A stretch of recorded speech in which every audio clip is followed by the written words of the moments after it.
The morning sun streamed through the tall windows of Clarence's house as Charles sat alone in his study, staring at a photograph on his desk. It was an old picture of him and Camilla from decades ago, taken during their secret meetings when both were married to other people. His fingers traced the edge of the frame as he remembered how different everything used to be. Charles had always believed that Camilla was his true love, his soulmate who understood him like no one else ever could.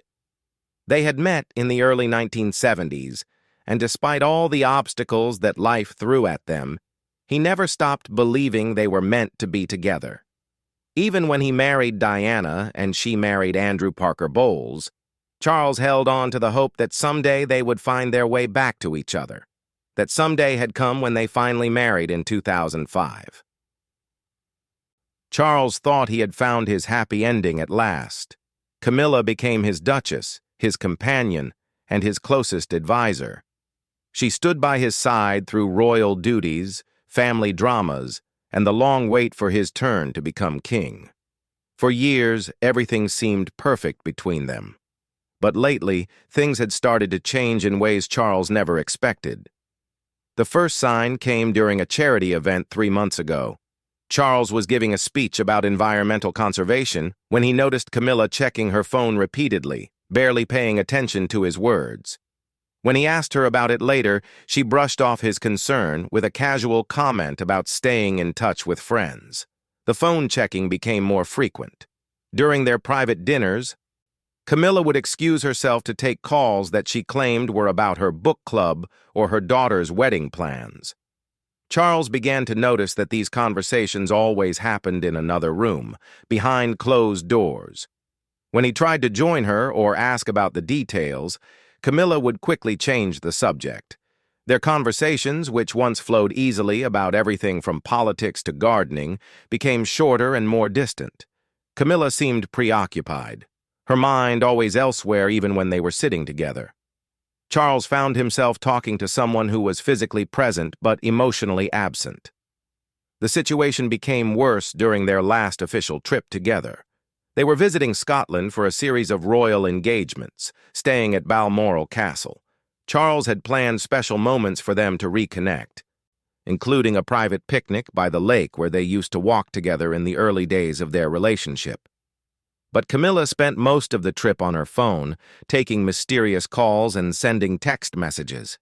She missed 2 important dinners, claiming she had headaches, but Charles could hear her talking and laughing with someone on the phone from her room. The woman who once hung on his every word now seemed more interested in conversations with people Charles didn't even know about. One evening, Charles decided to surprise Camilla with her favorite meal prepared by the castle's chef. He knocked on her door, expecting to find her resting or reading one of her mystery novels. Instead, he heard her voice through the door, speaking in hushed, intimate tones that he hadn't heard her use with him in months. "I can't wait to see you again," she was saying. "These royal duties are so boring compared to our adventures together." Charles stood frozen outside the door, his heart sinking as he realized that Camilla was talking to someone else with the same affection she once reserved for him. He quietly walked away, the romantic dinner forgotten, feeling like a stranger in his own life. The next morning, Camilla acted as if nothing had happened. She smiled at breakfast, made small talk about the weather, and performed her royal duties with the same professionalism she always showed in public. But Charles could see through the performance now. The woman he had waited decades to marry was slipping away from him, and he didn't understand why or how to stop it. Back at Clarence's house, Charles found himself spending more time alone in his study, thinking about how his life had changed. The irony wasn't lost on him that he was experiencing the same kind of emotional distance that had characterized his first marriage to Diana. The difference was that this time, he was the one being left behind instead of being the one who was emotionally unavailable. Charles began to question everything about his relationship with Camilla. Had she ever really loved him the way he loved her, or had she simply been caught up in the romance of their forbidden love affair?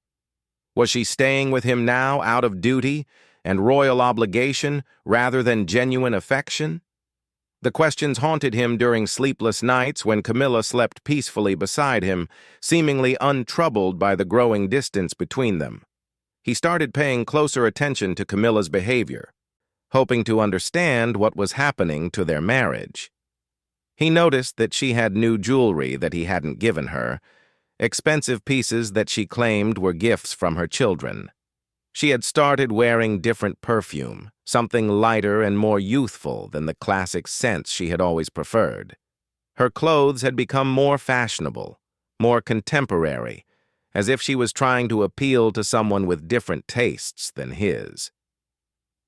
The final confirmation of Charles's fears came during a quiet Sunday afternoon. Camilla had gone to visit her daughter, or so she said, leaving Charles alone at Clarence's house.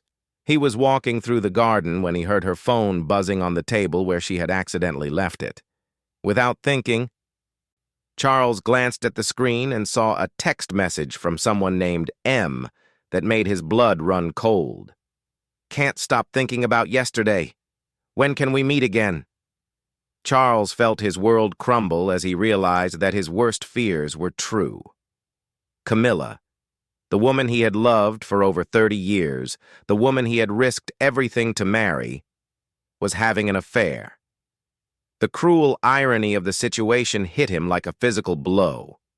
He, who had once been the unfaithful husband, was now the betrayed spouse. Charles sat down heavily in his garden chair, feeling older than his years. All the sacrifices he had made, all the criticism he had endured from the public and the press for choosing Camilla over duty had led to this moment of betrayal. The woman he thought would be his companion for life had found someone else to share her secrets and her laughter with. As the afternoon shadows grew longer, Charles made a decision that would change the course of his life. He would not confront Camilla immediately. Instead, he would quietly begin to prepare for a future without her, a future where he would have to rebuild his personal life once again.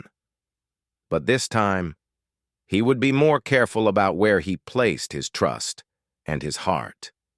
The next morning, Charles woke up with a strange sense of clarity. For the first time in months, he knew exactly what he needed to do. He would start by distancing himself emotionally from Camilla, protecting himself from further hurt while he figured out his next steps. The man who had once believed in fairy tale endings was about to learn that even royal love stories could have very unhappy chapters. Charles looked at the photograph on his desk one more time, seeing it now as a relic from a different era of his life. The young man in the picture had believed that love could conquer all obstacles, including time, distance, and other marriages. The older man sitting in the study now understood that love required more than just desire and determination. It required loyalty, honesty, and mutual respect, qualities that seemed to be missing from his current marriage. With a heavy heart but a determined spirit, Charles put the photograph face down in his desk drawer. It was time to stop living in the past and start planning for a very different future. One where Camilla would no longer be the center of his world. 3 weeks after discovering Camilla's secret messages, Charles found himself observing his wife with the detached attention of a scientist studying a specimen. At the annual garden party at Buckingham Palace, he watched as she worked the crowd with her usual charm, laughing at the right moments and asking thoughtful questions about people's charitable work. To everyone else, the Duchess of Cornwall appeared to be the perfect royal consort. Only Charles could see the subtle signs that revealed her true state of mind. Camilla kept checking her watch throughout the event, something she never used to do during royal engagements. She excused herself twice to take phone calls, claiming they were about household matters. When she returned from these mysterious conversations, her cheeks were flushed, and her eyes sparkled with an excitement that Charles hadn't seen directed toward him in months. The most telling moment came when they were posing for photographs with a group of military veterans. Camilla's phone buzzed in her purse, and she actually glanced down at it during the photo session, something that would have horrified her in the past. Charles realized that whoever was sending those messages had become more important to her than maintaining the royal dignity she had worked so hard to master. That evening, Charles made a decision that surprised even himself. Instead of confronting Camilla about her affair or wallowing in his own misery, he chose to focus on rebuilding other relationships in his life. He had spent so many years devoted entirely to Camilla that he had neglected friendships and family connections that might now provide him with the support he needed. The first person Charles reached out to was his son, William. Their relationship had been complicated for years, partly because of William's anger over how Charles had treated Diana, and partly because of William's initial reluctance to accept Camilla into the family. But time had softened those wounds, and Charles hoped that his eldest son might now be willing to offer guidance during this difficult period. Charles invited William to a private lunch at Highgrove House, his country estate where he felt most comfortable having serious conversations. As they walked through the organic gardens that Charles had lovingly cultivated over the years, he found himself opening up to his son in a way he had never done before. "Marriage is more complicated than I thought it would be," Charles said carefully, not wanting to burden William with too many details about his personal problems. "Sometimes people change in ways you don't expect, and you have to figure out how to change with them or whether to change at all." William, now a mature man with his own marriage and children to consider, listened thoughtfully to his father's careful words. He could sense that something serious was troubling Charles, even though the older man was too proud and too private to spell out the exact nature of his problems. "You've been through difficult times before, Papa," William said, using the childhood name that brought back memories of happier, simpler days. "You're stronger than you think, and you have more support than you realize. Catherine and I are here for you, whatever you're going through." The mention of Catherine's name struck Charles in an unexpected way. His daughter-in-law had always been kind to him, even during the early days when she was still adjusting to royal life and dealing with intense media scrutiny. Unlike Camilla, who had come into the family as an older woman with her own established ways of doing things, Catherine had been young and eager to learn from the family's experiences.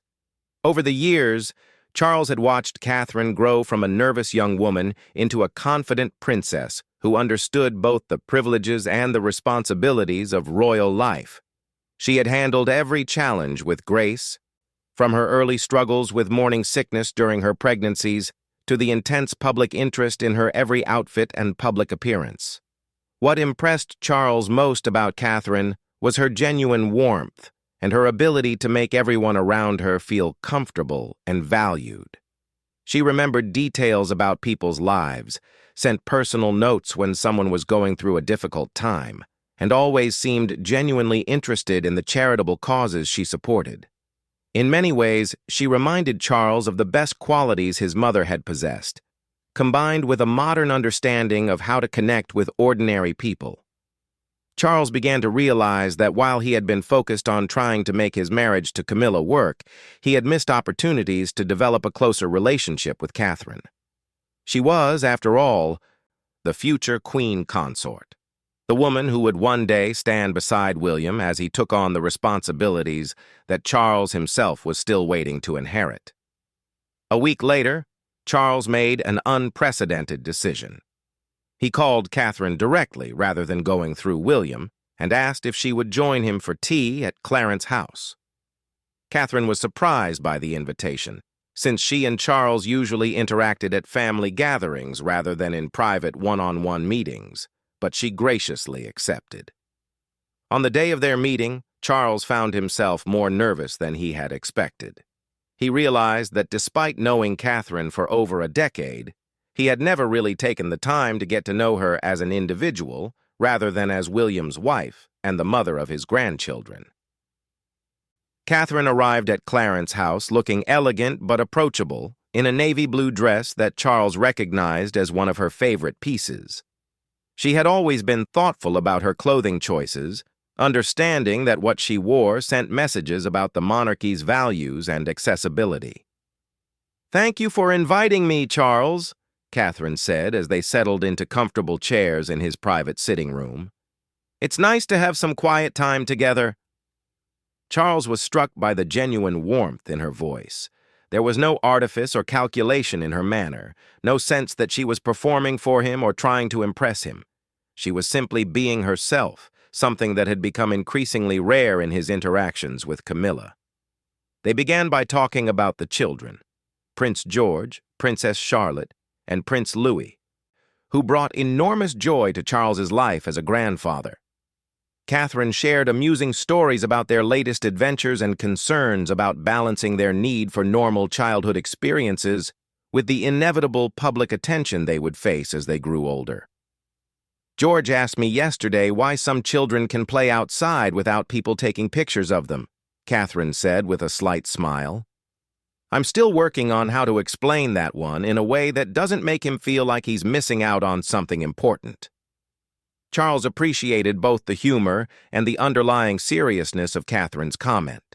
She was grappling with the same challenges he had faced as a young father, trying to give his children as normal a childhood as possible while preparing them for their future roles in the monarchy. As their conversation continued, Charles found himself sharing more personal thoughts than he had intended.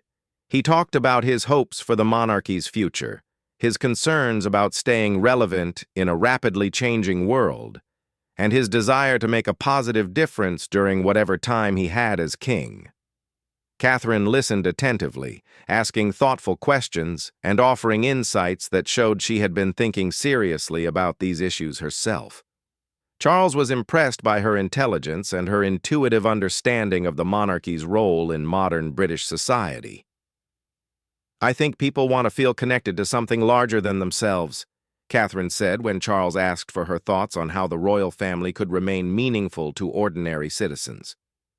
"They don't need us to be perfect, but they do need us to be genuine and to care about the same things they care about." Charles realized that Catherine's perspective was exactly what he needed to hear. While Camilla had always been supportive of his royal duties, she had never shown the same deep understanding of or enthusiasm for the work itself. Catherine, on the other hand, seemed to genuinely love the opportunity to serve others and to represent something positive in people's lives. As the afternoon progressed, Charles felt a weight lifting from his shoulders that he hadn't even realized was there. For the first time in months, he was having a conversation with someone who was fully present, fully engaged, and genuinely interested in understanding his thoughts and feelings. When Catherine prepared to leave, Charles surprised himself by asking if she would be willing to meet with him regularly, perhaps once a month, to discuss family matters and royal responsibilities. He presented it as a way to better coordinate their efforts and share insights about their work, but both of them understood that something deeper was happening. Catherine accepted the invitation without hesitation, recognizing that Charles was reaching out for support during a difficult time in his personal life. She had noticed the subtle changes in his demeanor over the past few months and had wondered if everything was well between him and Camilla. That evening, Charles sat in his study feeling more hopeful than he had in weeks. While his marriage to Camilla might be ending, he was discovering that he had other relationships in his life that could provide him with the companionship and understanding he craved. Catherine's friendship offered him something he had almost forgotten existed, a connection based on mutual respect, shared values, and genuine affection rather than just romantic history and physical attraction. For the first time since discovering Camilla's betrayal, Charles began to imagine a future that didn't revolve around fixing his marriage or winning back his wife's attention. Instead, he started to think about building new relationships and strengthening existing ones, particularly with the daughter-in-law who was showing him what true loyalty and genuine care really looked like. Charles went to bed that night with a sense of anticipation he hadn't felt in months. Tomorrow would bring new challenges and new opportunities to connect with people who truly mattered to him. While his fairy tale romance with Camilla might be ending, his real life was just beginning to take an interesting new direction. 2 months into his regular meetings with Catherine, Charles found himself looking forward to their conversations more than any other part of his schedule. What had started as monthly discussions about royal duties had evolved into something much deeper and more meaningful. They met every 2 weeks now, sometimes at Clarence House and sometimes at Kensington Palace, always finding new topics to explore and new insights to share. During one particularly memorable afternoon at Highgrove House, Charles and Catherine walked through his beloved gardens as he shared his vision for sustainable farming and environmental conservation. Catherine listened with genuine fascination as he explained the principles behind organic gardening and his hopes for changing agricultural practices throughout Britain. "I never realized how much thought went into every decision about the land," Catherine said, as they stopped beside a beautiful patch of wildflowers that Charles had cultivated to support local bee populations. "You're not just growing plants, you're creating an entire ecosystem." Charles was touched by her understanding and her genuine enthusiasm for work that Camilla had always considered slightly eccentric. Where his wife saw dirty hands and impractical idealism, Catherine recognized the passion and purpose behind his environmental efforts. "Most people think it's just a hobby," Charles admitted as they continued walking. "But I believe this kind of thinking could help solve some of the world's most serious problems. We just need to convince others that caring for the environment isn't optional anymore." Catherine nodded thoughtfully. "The children are already learning about these issues in school. George comes home talking about recycling and protecting animals. Perhaps the next generation will find it easier to embrace these ideas than our parents' generation did." Their conversation was interrupted when Catherine's phone rang. Charles expected her to answer it immediately, the way Camilla always did. But instead, Catherine glanced at the screen and simply turned the phone to silent mode. "Aren't you going to take that?" Charles asked, surprised by her choice to prioritize their time together over whoever was trying to reach her. "It can wait," Catherine replied with a smile. "I'm enjoying our conversation too much to interrupt it with something that's probably not urgent anyway." Charles felt a warmth spread through his chest at her words. When had he last felt that someone genuinely preferred his company to whatever else might be competing for their attention? Certainly not recently with Camilla, who seemed to find any excuse to cut their time together short. As autumn turned into winter, Charles began to notice subtle changes in his relationship with both women in his life.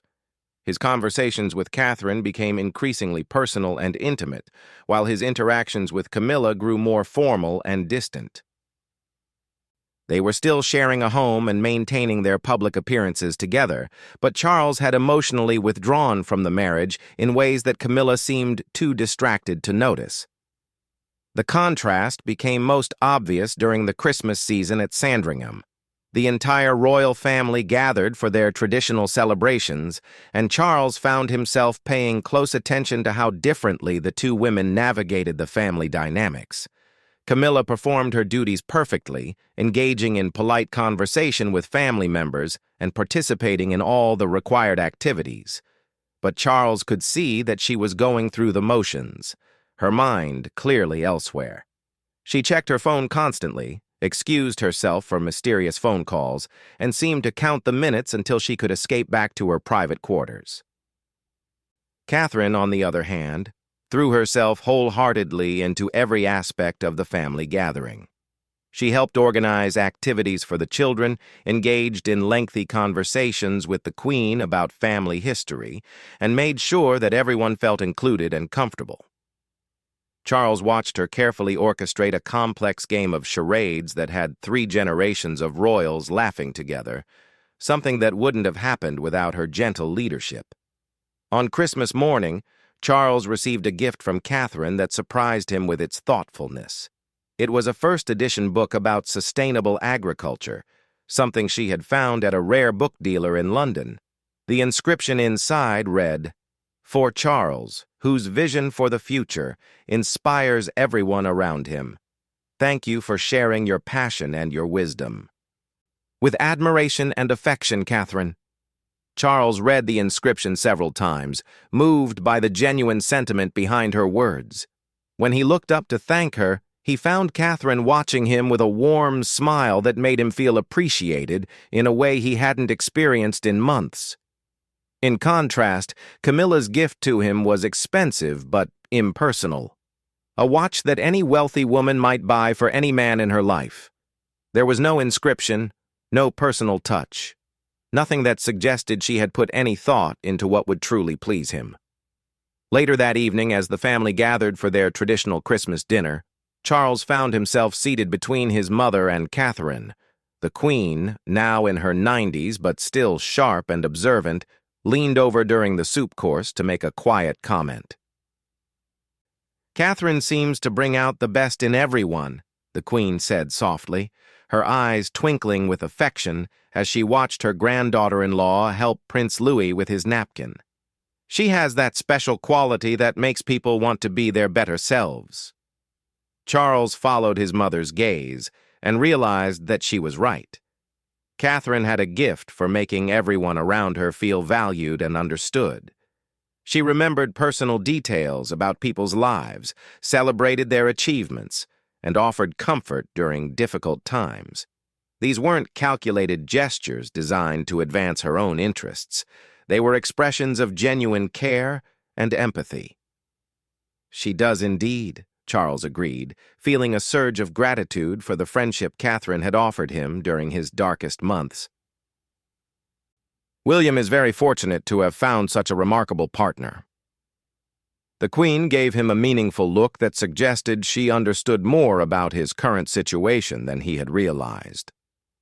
"Sometimes fortune comes to those who recognize its value and cherish it properly," she said quietly. After dinner, Charles found himself alone with Catherine on the terrace overlooking the Sandringham Gardens. They were both wrapped in warm coats, enjoying the crisp winter air and the peaceful beauty of the estate covered in fresh snow. "Thank you for the book," Charles said, pulling the volume from his coat pocket where he had been carrying it all day. "I've been looking for this particular edition for years. How did you manage to find it?" Catherine smiled, pleased that her gift had been so well received.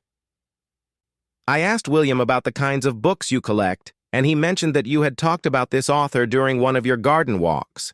It took a bit of detective work, but I wanted to find something that would really mean something to you." Charles was touched not just by the gift itself, but by the effort Catherine had put into understanding what would truly please him. It had been a long time since anyone had paid such careful attention to his interests and preferences.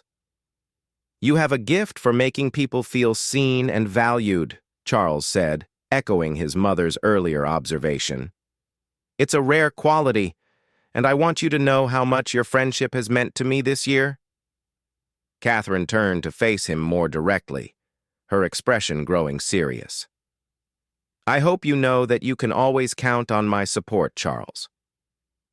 Whatever challenges you're facing, you don't have to face them alone." There was something in her voice that made Charles suspect she knew more about his marital troubles than she was letting on. Perhaps William had shared his concerns, or perhaps Catherine had simply observed the signs herself. Either way, Charles felt grateful to have someone in his corner who understood what he was going through without requiring him to explain or justify his feelings. "Your friendship has been a lifeline," Charles admitted, surprised by his own honesty. "I had forgotten what it felt like to have conversations that left me feeling energized rather than drained." Catherine reached out and briefly touched his arm, a gesture of comfort and solidarity that sent an unexpected warmth through Charles's body. "You deserve to be happy," she said simply. "You deserve to be with people who appreciate all the wonderful qualities you have to offer." As they stood together in the quiet beauty of the winter evening, Charles realized that Catherine had become much more than just his daughter-in-law or even his friend. She had become his confidant, his supporter, and perhaps most importantly, his reminder of what genuine love and loyalty actually looked like. When they finally went back inside, Charles caught sight of Camilla in the drawing room, scrolling through messages on her phone while the rest of the family played board games together. The contrast between the two women couldn't have been more stark. One was fully present and engaged with the people around her, while the other was mentally and emotionally elsewhere. That night, as Charles lay in bed listening to Camilla breathing beside him, he made a decision that had been building for months. He would not continue to live in a marriage where he felt unappreciated and unloved. He deserved better than to be an afterthought in his own wife's life. More importantly, he had learned from his friendship with Catherine what it felt like to be truly valued and understood by someone who shared his interests and his values. While he knew that any romantic relationship with his daughter-in-law was impossible and inappropriate, the emotional connection they had developed had shown him what he should be looking for in a partner. Charles was finally ready to let go of Camilla and the fairy tale romance he had clung to for so many years. It was time to build a new life based on genuine compatibility and mutual respect. Guided by the example of loyalty and authentic connection that Catherine had shown him was possible. The future was uncertain, but for the first time in months, Charles felt hopeful about the possibilities that lay ahead. He had rediscovered his own worth through the eyes of someone who truly saw and appreciated him, and he would never again settle for less than he deserved.